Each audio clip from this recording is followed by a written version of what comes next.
Hello everyone and welcome back to my Bold and Beautiful 29 YouTube channel. I hope you guys are having a wonderful day. Before we start, please hit the subscribe button and give this video a thumbs up. Luna might concoct a plan to escape using a laundry wain. Luna managed to skulk down covered with laundry, in her pursuit of freedom. Having seen Will's rearmost post on social media, Luna is feeling further hopeless than ever to break free from captivity. She can't bear the study of Will enjoying life in the sandhouse with Electra while she remains confined.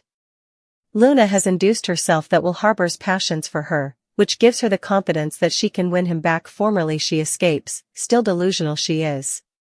Now, she just needs to figure out how to get out, and they may have dropped an indication about that.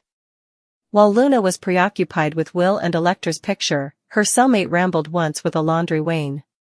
Luna looked at that wain enough intensively, indeed, though she went back to moping about Will incontinently latterly.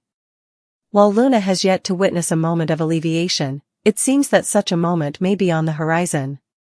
Naturally, one might suppose that the sighting of the laundry wain was insignificant, but it could also serve as a hint regarding Luna's imminent escape plan. Given that Luna's options are relatively limited, it's easy to fantasize her trying to conceal herself within a laundry wain. This could potentially give her with a chance to pierce a less monitored area of the captivity and make a daring escape. Maybe Luna will matriculate the help of her cellmate in this bid, hoping for a favorable outgrowth. There's no certainty that Luna will succeed in her escape, but she clearly has the determination to give it a shot, and if she doesn't succeed at first, she might try again. Luna has demonstrated her capability to be relatively fugitive, so there's a possibility she could ultimately achieve her freedom. It'll be fascinating to observe just how far Luna is willing to go in her hunt to produce a future with Will and their child. An enterprising escape via a laundry wain is in Luna's plans, or might she conduct commodity Grandma Sheila tried in the once? Luna on the run. Lee searches for her fugitive granddaughter with a flashlight. Poppy connects with Ivy. When the guard pulls the robes out, there's no capture. The captivity guard rushes out, and captivity admonitions herald, waking everyone to an escaped capture. Suckers know from watching the occasion on Friday, November 14th, that Luna got an occasion when an altercation got the guard's attention. That allowed Luna a moment to slip into the laundry wain, rolling right out of captivity with the stained waists. At the manse, Bill and Katie are together when a phone call comes in.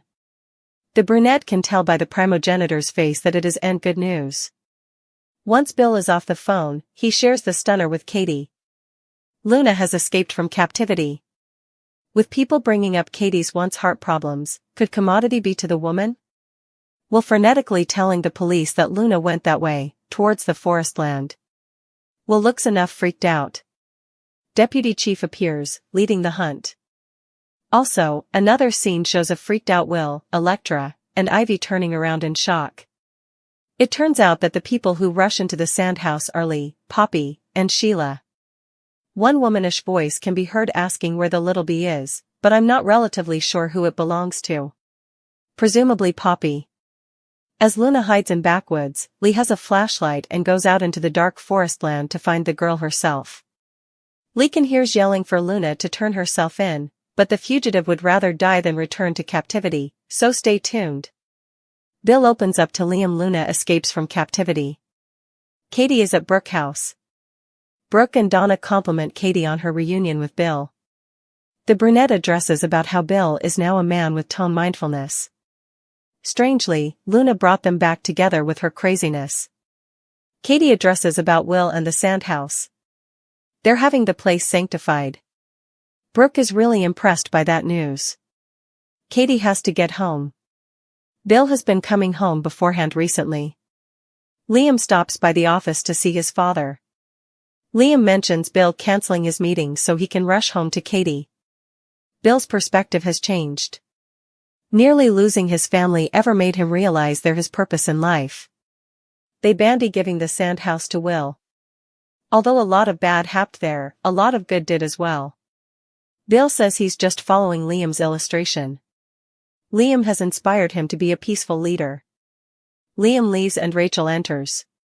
She dances around Bill's office and says this is a big job as there's lots of energy. Rachel leaves for the sand house, also Beatty exchanges. After going to the sand, Will and Electra return to the sand house. Electra can't believe how stress-free the sand house is. Will knows he's lucky. The one good thing that came from the whole Luna disaster is Will's parents getting back together. Electra promises they will always be together and gives him a kiss. At the captivity, Luna heartbreaks, hopeless to get out of there to get to Will. She has to get to him before she loses it each because of Electra. The laundry wain goes by, so Luna calls out to them. Her pack is too big and she can't get it through the bars, they need to open the door. When the guards have to deal with a captivity fight, Luna takes her occasion. Luna is now eyeing the laundry caddy. The girl regards her head out of the dirty wastes and pledges Will that she's coming for him. Will Perfect Life was assaulted by a woman who's obsessed with him.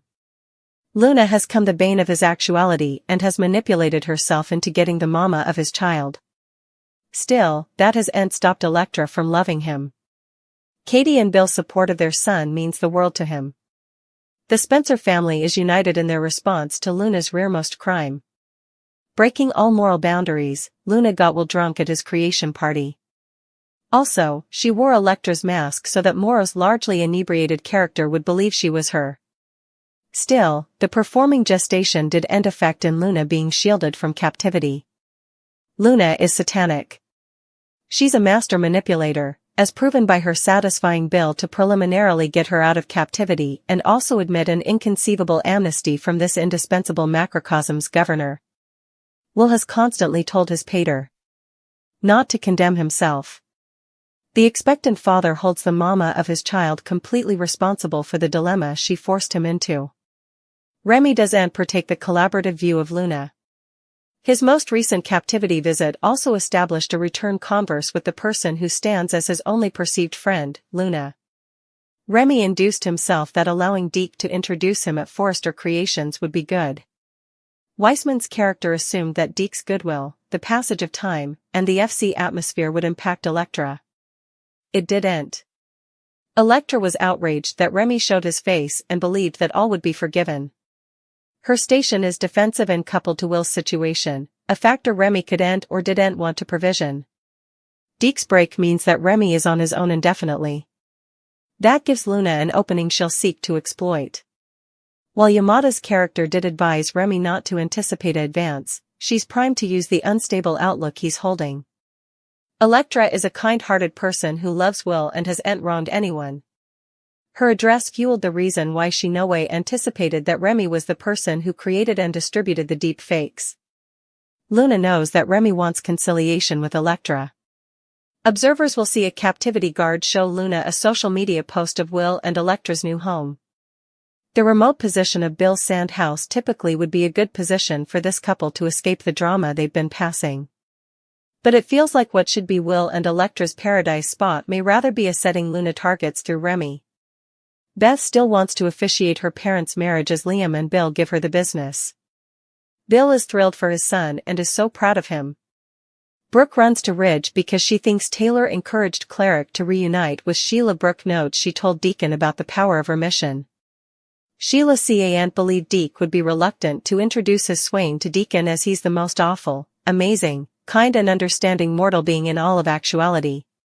Sheila shifts directions and says how glad she's they're back together and how Taylor eased their reunion. She says she went to see the good Croker to thank her for putting her particular passions away to guide him home. Sheila goes on and on about how awful Taylor is as Deacon thinks back to what happened in her office. Electra continues to light into Remy in front of Deke. Latterly, she tells her new friend he now knows the verity about his creepy swain. Hope is beside herself when Deke runs out and Remy chases after him.